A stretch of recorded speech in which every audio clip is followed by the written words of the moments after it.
computers weren't so powerful. But despite that, they still managed to push the boundaries of what could be done at the time.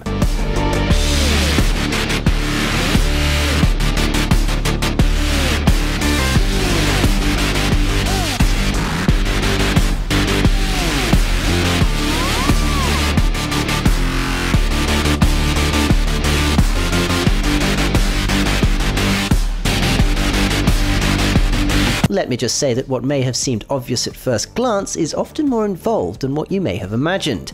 Okay, they were definitely suspended on wires for this shot, but you get the idea. The bullet time effect was way more involved than just the obvious ring of cameras. Just look at the difference between this jerky footage picked up by the cameras and the slower, much smoother final edit.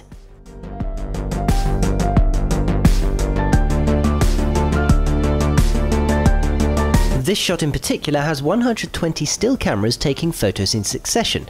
Now, seeing as the standard playback rate for film is usually 24 frames per second, the 120 photos captured by the cameras would only last 5 seconds.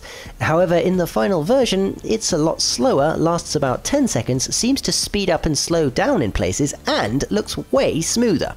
So, how did they do this? Well, before they even began setting up cameras, they needed to first create a 3-dimensional computer-generated simulation of the scene. This then gave them all the information they needed to set up the shot. Information such as where to put the cameras, how far to space them apart, what frame rate to shoot at. But even with all that information, getting the cameras set up with the correct focus adjustments that would have needed to gradually change as the camera comes closer to the subject, and getting them to all point exactly in the right place must have been quite tricky, hence the wobbliness. So they had to adjust frames and slightly warp other ones in post-production to smooth things out a bit. Well, seeing as the sensation of the camera moving around Neo is actually an illusion created by placing one camera after another in a ring and having them take photos in succession at a constant interval, increasing the space between cameras would allow it to travel further in the same amount of photos. So to speed sections up, they set them further apart, and to slow them down, they bunched them closer together. They used a process that digitally created additional artificial frames based on an approximation between each existing real frame. This process is called interpolation, and is what gave it that buttery smoothness and extra slow motion, while also making the shot last twice as long. After that, they tracked the whole shot to a 360-degree computer-generated environment using actual on-location photographs for the texture. Here he is throwing them on the floor, and then they're gone.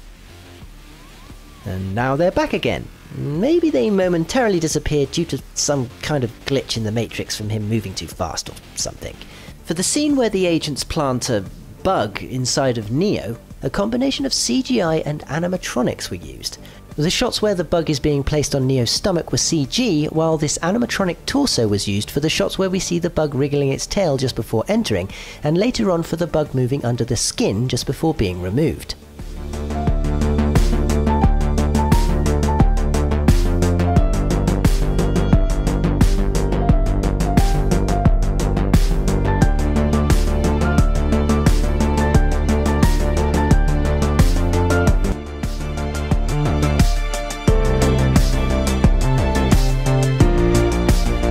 The shootout scene in the lobby was another masterpiece of practical effects, pyrotechnics, wire work, and well-choreographed gun-fu.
and as if the place wasn't quite destroyed enough, they topped it off by blowing it all up.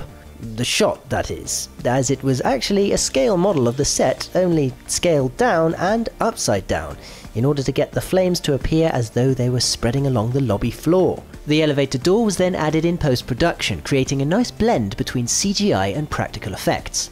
Another example of a nice blend between CGI and practical effects was the helicopter crash scene. This was comprised of several plates or layers all tied together with the help of some CGI. First we have a stunt guy being pulled along the rooftop on location, next Trinity in the chopper with a CG background, then a shot of a hollow rope with a squib going off inside, and if you look carefully you can see the gun fires before the squib explodes, here. Next Trinity in front of a green screen, and now we start to get more layered.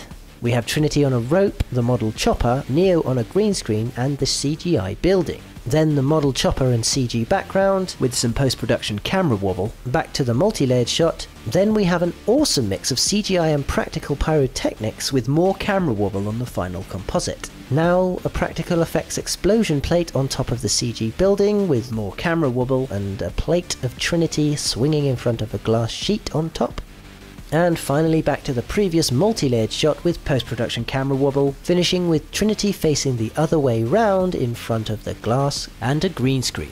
And just to finish off, let's watch the whole take in real time.